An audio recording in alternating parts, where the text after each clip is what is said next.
I want to talk a bit about these points. Of course, there was a lot said at this particular meeting. And Trump, of course, as I mentioned just then, said America will decide which oil companies can go into Venezuela to extract oil. Do you see there being a bit of a global pushback here on his big move? Good afternoon. Yeah, there is already substantial international and industry pushback against this model, which many see as open neo-colonial and neo-imperial. So after the US kidnapped Nicolas Maduro in that cross-border operation that clearly violates international law and the UN Charter, Trump announced that Washington would control oil sales indefinitely and decide which corporations extract it, which goes far beyond any plausible self-defense or humanitarian justification. So we need to remember that for Venezuela, this comes on top of years of unilateral coercive measures. For example, oil sanctions since 2017 have cost the country tens of billions of dollars in lost revenue and foreign exchange. So at the same time, major oil companies are signaling their own kind of pushback. Executives from firms like ExxonMobil describe Venezuela as uninvestable under current conditions, despite Trump's promise of total safety.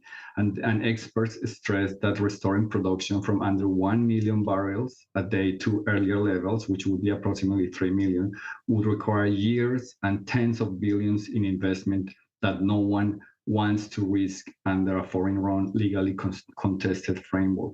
So globally, resistance is legal, political, and economic. Many actors see this not as benign reconstruction effort, but as an experiment in 21st century imperial resource.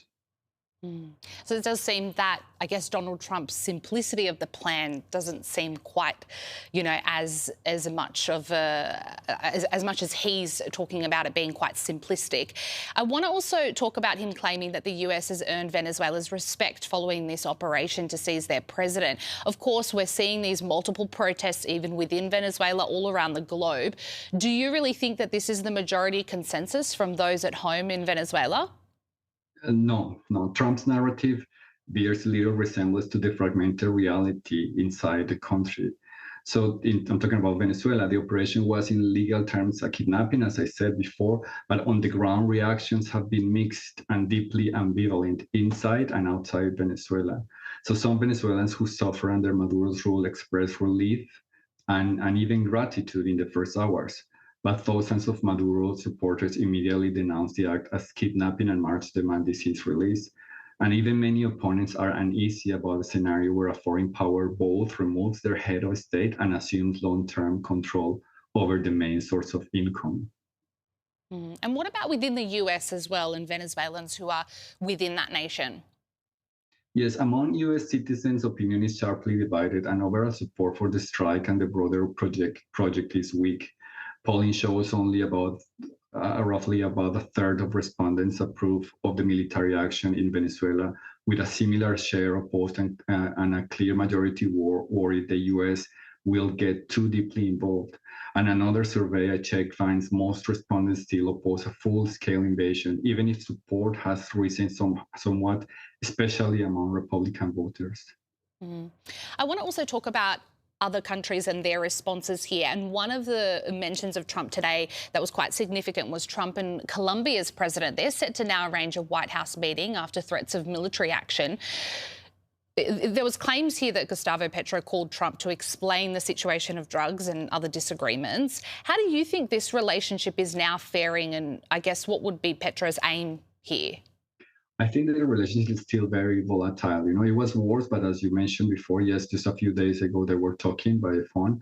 So I think the relationship is fundamentally shaped by asymmetry and the new imperial context in the region.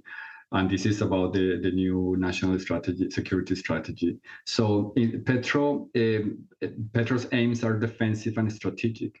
I would say 3 points. I would say deterrence and de-escalation, narrative struggle, and a regional principle. So Petro is trying to mobilize Colombian society around sovereignty and then engaging Trump directly. And he got that call the other day. He's trying to raise the political cost in Washington of threatening Colombia as this next Venezuelan scenario. And also these narratives struggle. He wants to counter the portrayal of Colombia as narco state run personally by him, because that was the accusation that Trump was talking about. And also about the regional principle, which is very important. Petro has framed the Venezuela operation as a war over oil and coal and an assault on Latin American sovereignty. So he will likely use the White House visit to argue against normalizing a doctrine where the US kidnaps one president and then size control of the natural resources of that country. All right, it's such a fast-moving situation. We appreciate your time here on Newsnight, Juan. Thank you very much.